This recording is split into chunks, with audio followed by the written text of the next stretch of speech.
President Zigilang. Watu wa Coast mwana jana mlikuwa na rais na mnaambiwa kwamba Uhuru Kenyatta hakufanya kazi. Watu ambao wako ofisini saa hii wanaambia wale walitoka hawakufanya kazi, ilhali wako na time ya kuonyesha yale ambao wamefanya hapa Coast. Wewe mali huko unaamini Uhuru Kenyatta did nothing in Coast. Hebu acha tuangalie kama Uhuru Kenyatta alifanya kazi. Jambo la kwanza, Lamu, development ya Lamu Port ambayo inafanya kazi mpaka saa hii. Nani alitengeneza Lamu Port? Then twende kwa SGR from Mombasa to Nairobi. Nani alitengeneza SGR from Mombasa to Nairobi kama sio Uhuru Kenyatta? Then tuko na Makupa Causeway Bridge. Hiyo bridge ya Makupa. Bridge ya Makupa mnajua mali iko. Nani alipita hapo? Rais Ruto alipita kwa hiyo bridge wakati alikuwa anaenda Mama Ngina. Hiyo bridge imesaidia mpaka saa hii, imetoa ile jam ambayo ilikuwa iko pale Kibarani. Mnaiona? Alafu the same Mama Ngina, mali rais alikuwa na cabinet nzima na viongozi wa Mombasa, Mama Ngina waterfront. Sehemu mlikuwa mmetulia. Nani ambaye ametengeneza hapo? Mama Ngina ilikuwa namna hiyo. Nani ametengeneza hiyo part? Tuache hizi mchezo manzi. Alafu kuna rehabilitation of Kongowea and Markiti. Nani ametengeneza? Unajua sometimes let us just fake some facts na watu waambiane ukweli. Then kuna dredging and expansion of Kilindini Port.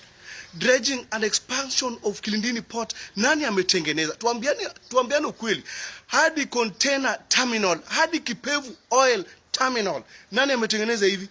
Tuendelee mbele. Dongo Kundu bypass ambayo inaenda mpaka Kwale, smooth. Mnasema Uhuru hakufanya kazi.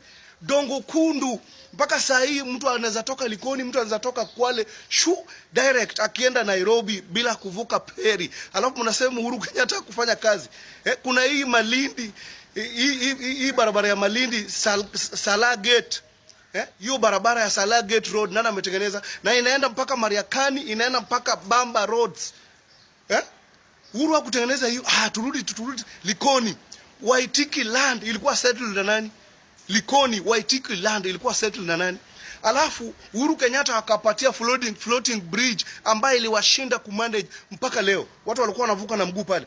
Imewashinda management ya floating bridge ya Likoni si iliwashinda. You cannot compare Ruto ambaye sasa amekaa kwa ofisi. Sisi ni raia, tunalazima tuambiane ukweli. And nobody controls us. Tunasema ukweli. Huwezi compare Ruto na Uhuru.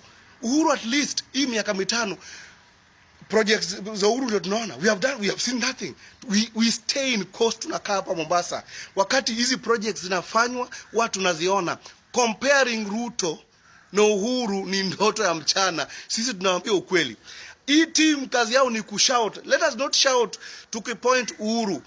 Tufanye kazi tuone Ruto naye amefanyia watu wa Mombasa nini? Ruto amefanyia watu wa Coast nini? Because yale ambayo tumehesabu na kuna so many projects zenye Uhuru Kenyatta hakufanya. We cannot shout kwa projects ambazo tunaona. Hatakuwa mmekaa mna shout. Uhuru inafaa apigiwe saluti. These are things we are seeing. You've been office for the last 5 years. Tupatie list. Tumechoka na hizi stories za narrative. Sisi tunasema ukweli. Rais Ruto alipromise wanafunzi tu laptops. Hizo laptops ziko wapi? Machiefs sijui alikuwa in 6 months time sijui kutakuwa na nini. We are not seeing these things. Hatuoni anything. Kila siku ni narrative. I want to tell you, sisi wananchi tunasema tu ukweli and the truth will set us free. Na wewe ambaye uko hapo, wewe mwananchi wa kawaida kama mimi, na wewe viongozi ambao mmekaa hapo mkisikia watu wanadanganya ati Uhuru hakufanya kazi, I want to tell you, stay guided. Stay guided, bros.